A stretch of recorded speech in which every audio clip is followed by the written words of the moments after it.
There are about 800 vacant buildings in Montreal. That's 800 buildings that are sitting empty and boarded up right in the middle of a housing crisis. Some of them have been like that for decades. To keep track of these buildings and get much needed housing back on the market, the city passed a bylaw in 2023 that requires property owners to register their vacant buildings.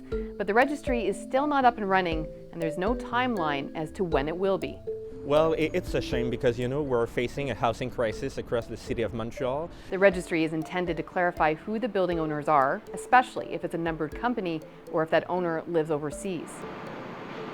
City bylaws already require that the property owners do basic maintenance. They also have to keep the interior of their building heated to a minimum of 10 degrees and make sure the doors and windows are properly boarded up.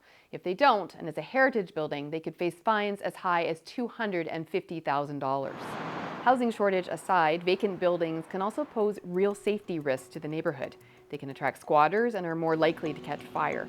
But how much weight does any enforcement have if the city doesn't lead by example? The city itself is sitting on some vacant buildings. Here on Clark Street, 3 properties were set aside for social housing, one more than a decade ago, and it's falling apart. The city of Montreal is itself a negligent landlord. This former funeral home has burned twice in the past year, once in March and a larger fire in October that required dozens of firefighters to put it out. Now most of the roof has actually been destroyed and the building is probably going to have to be demolished. The Montreal Fire Department keeps a list of vacant and dangerous buildings, so potential weaknesses like a collapsed roof or missing staircase can be flagged.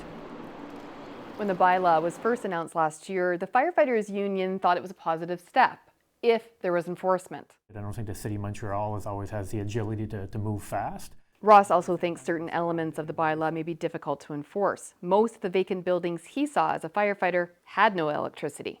You're going to force every single owner to reconnect the building to Hydro-Quebec. It has holes in the roof because it burnt before, it's got no windows, and you're going to maintain a minimum temperature? How? There's nothing left. Although Heritage Montreal has been pushing for stricter rules for years, they're worried that the higher fines may actually lead to more arson. So we've seen that like in the 80s and stuff, and now we see it's going a bit crazy, that thing. So the fires and like the gangs. She said the city has no other option but to enforce the bylaw strictly, but she's worried there isn't enough city inspectors to keep up. She thinks that the city should go even further and perhaps introduce a vacant housing tax, perhaps even a tax on demolition. At an age of climate change and climate transition, because we cannot build new. The City of Montreal refused an interview request on the bylaw, but said one of the reasons for the delay in the registry is because they're waiting to synchronize it with other property maintenance programs.